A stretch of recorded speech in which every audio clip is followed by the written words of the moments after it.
नमस्कार, मेरा नाम प्रशांत है और आप देखना शुरू कर चुके हैं डेली लाइन का डेली डिस्कशन शो। और आज का जो डेली डिस्कशन का मुद्दा है उत्तर प्रदेश से जुड़ा हुआ मुद्दा है और उत्तर प्रदेश की एक बहुचर्चित सीट है जौनपुर। जौनपुर की ही बात करेंगे और जौनपुर में कुछ इस तरीके से मामला फंस गया है। वहां पर समाजवादी पार्टी लोग कह रहे हैं तीसरे नंबर पर जा रही है और भारतीय जनता पार्टी जिसका ठीक ठाक मामला चल रहा था कृपाशंकर सिंह के मार्फत, अब लग रहा है कि वहां पर बहुजन समाज पार्टी ने जो अपना कैंडिडेट उतारा है उसके बाद मामला फंस गया है। 2019 के चुनाव में समाजवादी पार्टी और बहुजन समाज पार्टी ने साथ में मिलकर के चुनाव लड़ा था और यहां से केपी यादव चुनाव जीते थे। कुल मिलाकर के एक समीकरण काम किया था। यादव, दलित और जो समाजवादी पार्टी का गठबंधन का मामला था तो वो मुसलमान भी ठीक ठाक तरीके से कनेक्ट हुए थे। इस बार बहुजन समाज पार्टी ने जिस कैंडिडेट का नाम अपनी लिस्ट में जारी किया है वो धनंजय सिंह की पत्नी है और धनंजय सिंह का जो क्षेत्र में जो प्रभाव है वो काफी ज्यादा है। धनंजय सिंह जेल में है और ऐसे में एक सिंपैथी फैक्टर भी उनके साथ काम कर रहा है। और आज यही समझने की कोशिश करेंगे कि जौनपुर सीट पर आखिर अब भारतीय जनता पार्टी के लिए क्या ये सीट उतना ज़्यादा आसान बची है या नहीं बची है। हमारे साथ हमारे सहयोगी अभिषेक पांडे जी मौजूद हैं। अभिषेक जी, बहुत बहुत स्वागत है नए डिस्कशन में। धनंजय सिंह की पत्नी को उतार दिया है, मौजूदा जिला पंचायत अध्यक्ष हैं और धनंजय सिंह खुद अभी जेल में है। देखिए, उत्तर प्रदेश की जो 80 लोकसभा सीटें हैं उनमें जौनपुर एक अहम जगह रखता है, एक अलग ही किरदार है जौनपुर का। और जौनपुर का जब जिक्र होता है तो आप देखिए कि नेताओं को किनारे रखिए, धनंजय सिंह का ही जिक्र होता है। वहाँ के बाहुबली छवि, उनकी सांसद रह चुके हैं, विधायक रह चुके हैं, हालांकि जेल में है अभी। तो ये माना जा रहा था कि उनका समीकरण कहीं से फिट होगा, जेडीयू कोटे से फिट होगा, भाजपा गठबंधन से फिट होगा। हाँ, तो चुनाव ज्वाइन कर लिए थे, जेडीयू के शायद महासचिव बनाए गए थे। यस, जेडीयू में एक ऊंचे ओहदे पे थे। ऐसा था कि उत्तर प्रदेश से चुनाव लड़ेंगे वो, लेकिन अब इसी बीच में उनको सजा हो गई। बीजेपी ने उनसे किनारे कर लिया। बाहुबली छवि है, दबंग छवि है, नेता है, लेकिन इन सब के बावजूद उनको जगह कहीं नहीं मिल रही थी। और ऐसे में बसपा ने जगह दी अपने पाले से, उनको नहीं तो उनकी पत्नी को, श्रीकला रेड्डी को, जो कि अब श्रीकला सिंह है, उनको जगह दी गई है। और उस क्षेत्र में धनंजय सिंह का जो अपना प्रभाव है, जो उनका बाहुबल, जो उनका राजनीतिक समीकरण है, उसका असर देखने को मिलेगा। अभी तक बहुत ऐसा था कि जौनपुर का चुनाव बहुत ठंडा रहेगा। आप कृपाशंकर सिंह मुंबई से आए, यहाँ पे अपना उनका गृह जनपद है, चुनाव लड़ेंगे, बीजेपी की लहर है, जीत सकते हैं। लेकिन नहीं, अब ये मुश्किल होगा। उसकी वजह यही है कि धनंजय सिंह वापस रिंग में आ गए हैं, मजबूती के साथ आ गए हैं, हाथी पे सवार होके आए हैं।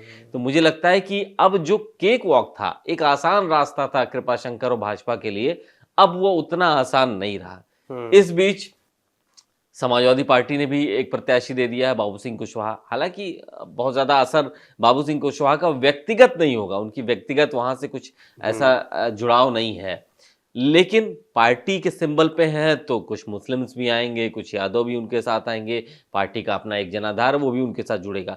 तो एक तरीके से त्रिकोणीय असर दिख रहा है वहां पे। जो पहले भाजपा के पक्ष में था, अब वहां पर त्रिकोणीय असर दिखने लगा है। तो मुझे लगता है कि धनंजय सिंह के जौनपुर में रिंग में वापस आने के बाद जौनपुर का चुनाव दिलचस्प हुआ है। उनकी छवि को लेकर के सवाल उठते रहे हैं हमेशा से, बाहुबली, तमाम तरीके की बातें उनके लिए कही जाती रही हैं, लेकिन राजनीति में वो सफल रहे हैं, उस क्षेत्र में सफल रहे हैं। 2 चुनाव हारे, लेकिन राजनीति में उनकी पकड़ देख रहा हूं उनको लेकर के। जब से उनको जेल हुई, या यूं कहें कि वो तैयारी कर रहे थे बीजेपी से चुनाव लड़ने की, सोच रहे थे कि टिकट मिलेगा, फिर अचानक से कृपाशंकर सिंह का नाम आता है, उनको टिकट दे देती भारतीय जनता पार्टी। तो एक सुगबुगाहट ये शुरू हुई कि वो अब समाजवादी पार्टी से चुनाव लड़ेंगे और चर्चा ये भी चली कि उन्होंने मुलाकात भी की अखिलेश यादव से। और उस मुलाकात के 2 दिन बाद ही एक कोर्ट का फैसला आता है, बड़े नाटकीय तरीके से एक बड़ा घटनाक्रम चलता है और वो जो है दोषी करार दे दिए जाते हैं और उनको 7 साल की सजा हो जाती है। उसके बाद अचानक से क्षेत्र में जो एक माहौल बना, खास तौर पर यूथ में, जौनपुर में, क्या धनंजय सिंह, चूंकि देखिए जौनपुर एक ऐसी सीट है जहां पर यादव, ब्राह्मण और ठाकुर, ये 3 जातियों का जो समीकरण है वो लगभग बराबर है, थोड़ा बहुत कम ज्यादा है। ऐसे में धनंजय सिंह अगर उनकी पत्नी चुनाव में उतरती हैं तो मुस्लिम जो फैक्टर होगा उस सीट का वो डिसाइसिव फैक्टर हो जाता है। क्या आपको नहीं लगता कि वो जो मतदाता है अगर वो सपा की तरफ गया तो भारतीय जनता पार्टी और बसपा के कैंडिडेट में बहुत तगड़ा मामला पेंच फंस सकता है। देखिए, अब जब प्रत्याशियों के नाम सामने आ गए हैं हाँ। तो ऐसे में सपा अगर ये क्लेम करे कि पूरे यादव और पूरे मुस्लिम वोट उनके पास आएंगे क्योंकि वो उनके लिए काम करते रहे हैं, तो ये बहुत मुश्किल है। हाँ। बाबू सिंह कुशवाहा का कुछ ऐसा प्रभाव है नहीं। अगर वहाँ मुस्लिम प्रत्याशी होता या कोई ऐसा नाम होता, यादव टाइटल का प्रत्याशी होता, तो एक बार समझाया जा सकता था। अब मुस्लिम जो मतदाता हैं उनके पास ऑप्शंस हैं, विकल्प खुल गए हैं। वो धनंजय सिंह की तरफ भी जा सकते हैं, स्थानीय हैं, उनके साथ में रहते हैं, उनकी पत्नी जिला पंचायत अध्यक्ष है, लोगों से मिलती जुलती रहती हैं, लोग बताते हैं कि उनसे मिलना कहीं ज्यादा आसान है।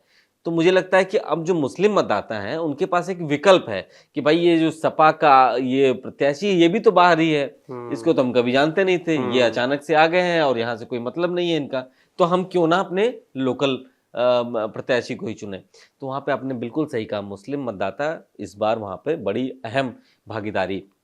बसपा के टिकट पे जाने पर यादव दलित मतदाता, मुस्लिम मतदाता, ठाकुर मतदाता, समण जितने हैं, ब्राह्मणों का एक जो ब्राह्मण भी डिसाइसिव हो सकते हैं क्योंकि दोनों तरफ राजपूत कैंडिडेट चुनाव लड़ रहे हैं और सबसे ज्यादा इस सीट पर ब्राह्मण कैंडिडेट हैं। उसके बावजूद कभी भी यहां से ब्राह्मण कैंडिडेट बहुत ज्यादा सामने नहीं आए, बहुत ज्यादा चुनाव में दिखे नहीं वो चेहरे। देखिए, इस बार जो वहां से खबरें आ रही हैं, आउटसाइडर वाली जो बात बताई जा रही है कि कृपा शंकर को आउटसाइडर बताया जा रहा है, घूम घूम के व्हाट्सएप ग्रुप्स पे तमाम जगहों पे कहा जा रहा है कि भाई इनका तो यूपी गृह जनपद भले हो लेकिन यहाँ रहे कहाँ, हमेशा महाराष्ट्र की राजनीति की है, मुंबई की राजनीति की है, तो उनको आउटसाइडर लगातार बताया जा रहा है।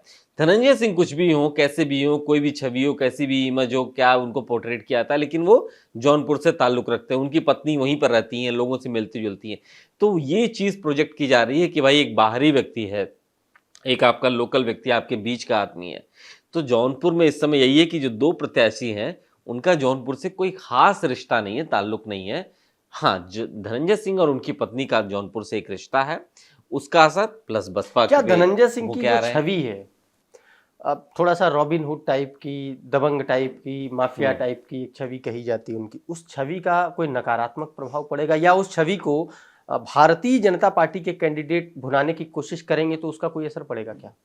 देखिए, एक हद तक माना जा सकता है कि इसका असर पड़ता है, लेकिन तमाम पार्टीज कहती हैं कि भाई हम अपराधी छवि के लोगों को अपने टिकट नहीं देंगे, लेकिन सब आप दे रहे हैं, सबके ऊपर मुकदमे हैं, एडीआर की आप रिपोर्ट्स देख लीजिए। तो अब मुझे लगता है ये बहुत ज्यादा ये कहने वाली बात कि आप अपनी बात पे कायम है, ऐसा कोई नहीं है। हाँ, लेकिन ये बात सही है कि कुछ ना कुछ असर जरूर पड़ता है।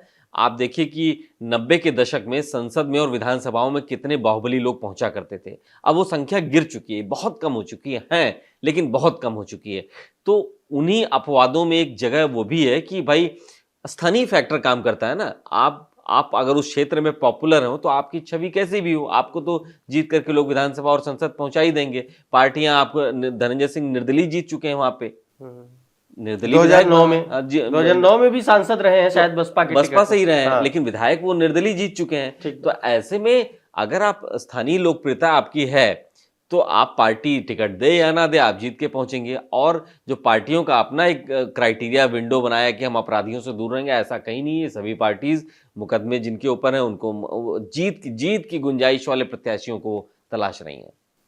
सिंपैथी फैक्टर काम करेगा, स्थानीय स्तर पे काम करेगा। यूथ में मुझे लगता है कि वहाँ पे जो तमाम व्हाट्सएप ग्रुप्स हैं, तमाम लोगों के बीच में चर्चा है कि भाई धनंजय सिंह हमारे बीच के आदमी हैं, पॉपुलर हैं, स्थानीय हैं, वो जेल में हैं, तो ऐसे में उनकी पत्नी चुनाव में आ रही है तो हमको उनकी मदद करनी चाहिए। तो ये थोड़ा सा आप समझिए कि सिंपैथी फैक्टर, बसपा का काडर, लोकप्रियता और कास्ट इक्वेशन, ये सारी चीजें मिलकर के भाजपा की जो आसान राह थी उसको मुश्किल बना रहे हैं। कुल मिलाकर के जो जौनपुर की जो सीट है वो भारतीय जनता पार्टी के लिए एक बार फिर से टेढ़ी खीर साबित हो सकती है। 2014 में हालांकि बीजेपी जीती, कुल मिलाकर के 5 बार यहां से जनसंघ से लेकर के और बीजेपी बनने तक में 5 बार भारतीय जनता पार्टी जीती। वहीं कांग्रेस पार्टी के नाम यहां पर सबसे ज्यादा जीत के रिकॉर्ड दर्ज हैं, लेकिन 3 दशक से यहां पर कांग्रेस सूखा झेल रही है। अब एक बार फिर से 2019 में बसपा ने जीत दर्ज की थी और एक बार फिर से उसने अपना गेम, अपना दांव चल दिया है। यह देखना बड़ा दिलचस्प होगा कि आने वाले वक्त में श्रीकला रेड्डी या श्रीकला सिंह किस तरीके से भारतीय जनता पार्टी को मात दे पाती हैं या नहीं दे पाती हैं, ये बड़ा दिलचस्प होगा। आज के इस वीडियो में फिलहाल इतना ही। आप बने रहिए डेली लाइन के साथ।